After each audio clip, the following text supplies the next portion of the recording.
वालेकुम फ्रेंड्स। आज हमारे subject history and systems of psychology का लेसन नंबर 2 है ग्रीक फिलॉसफी।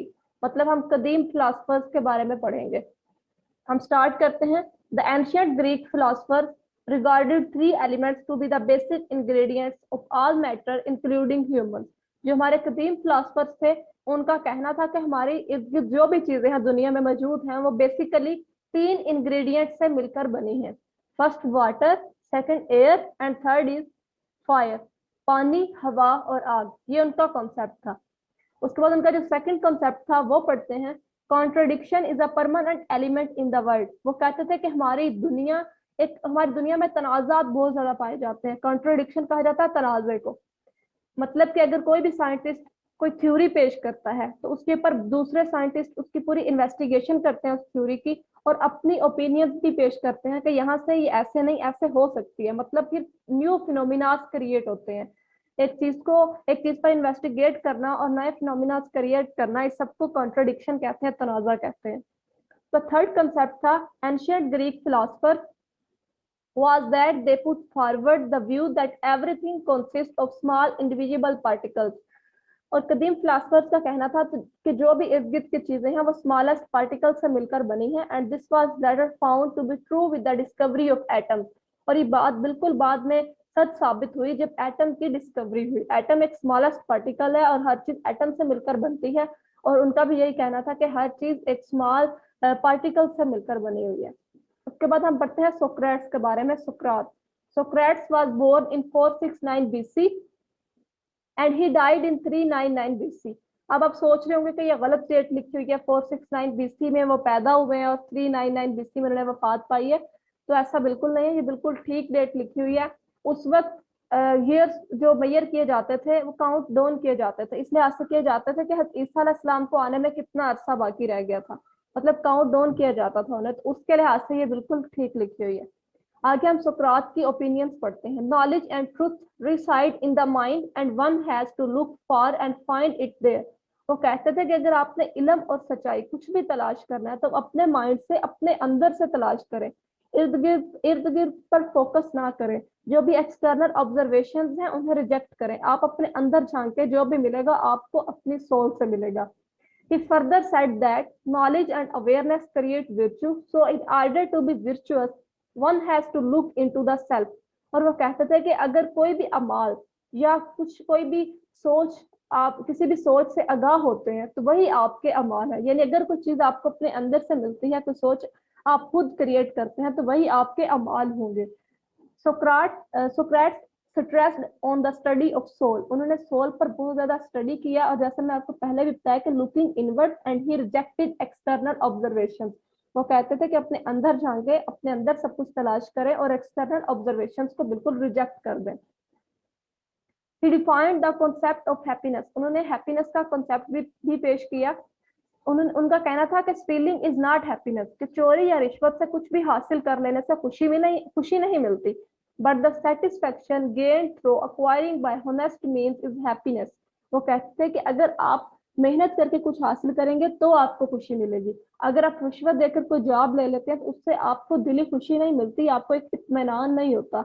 एक पर्सनल सेटिस्फेक्शन और खुशी आपको तब भी मिलते हैं जब आप होनेस्ट मीन्स से कुछ हासिल करते हैं। He regarded the soul called psyche in Greek। Greek में सोल को साइकी कहा जाता है as superior to body and said that the psyche or the soul helps us to distinguish between good and bad। उनका कहना था कि जो हमारी सोल, हमारी रूह है, वही हमें अच्छे और बुरे के बारे में फर्क बताती है। नेक्स्ट है another of the great contributions of Socrates is his method of teaching। जो उनकी दूसरी contributions हैं वो उनका मेथड ऑफ टीचिंग है।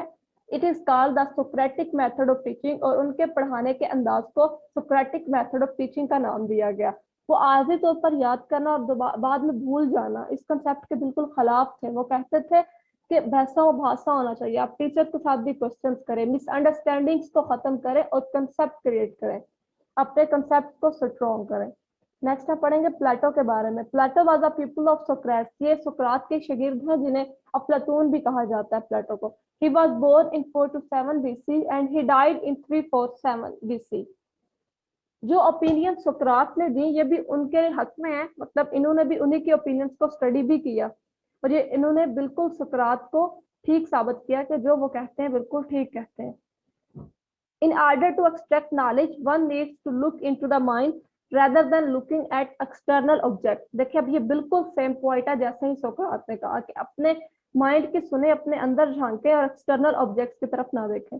This method was later called the introspective method, in which outwardly observation is discouraged and looking into the mind or the soul is encouraged. बाहर की चीजों को इग्नोर करना और अपने दिल, अपने दिमाग और अपनी रूह की सुनना, इस चीज को इंट्रोस्पेक्टिव मेथड कहते हैं। Plato is also considered an idealist philosopher. ये एक आइडियलिस्ट फिलोसोफर थे, ये भी आइडियलिज्म पर यकीन रखते थे। Who believe in a supremacy of ideas, वो कहते थे कि अपने दिमाग के आइडियाज को वो सुपर समझते थे। Another of Plato's contribution is that he described the parts of personality. उनने पर्सनैलिटी को भी डिस्क्राइब किया सोल के साथ साथ, और उन्होंने ये 3 पार्ट्स बताए पर्सनैलिटी के intellect, will and appetite. Intellect is the ability to understand, कुछ समझने की सलाहियत को इंटेलेक्ट कहा जाता है।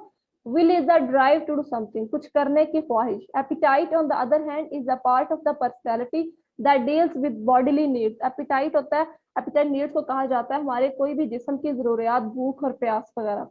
प्लेटो suggested that the soul has 3 parts. ये भी बिल्कुल पर्सनैलिटी के जो टाइप्स हैं उनसे मिलते जुलते हैं। Reason located in the head, passion located in the chest, appetite located in the stomach.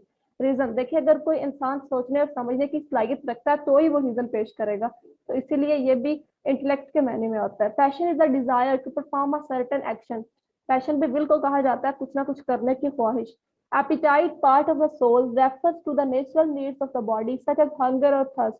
जैसे मैंने पहले भी बताया, एपिटाइट हमारी जिस्म की कुछ जरूरियात, भूख और प्यास वगैरह। According to Plato, some passions and appetites are satisfied in dreams. Plato was the one who established the first ever university by the name of academy. Plato ने सबसे पहले यूनिवर्सिटी एस्टेब्लिश की जिसका नाम उन्होंने अकेडमी रखा। यह था हमारा आज का लेक्चर। उम्मीद है आप सबको पसंद आएगा। अगर आप लोगों को मेरे लेक्चर समझ आ रहे हैं तो मेरा चैनल सब्सक्राइब करना मत भूलिएगा, ताकि हर आने वाली नई वीडियो आप तक पहुंच सके। अपना ख्याल रखिएगा। खुदा।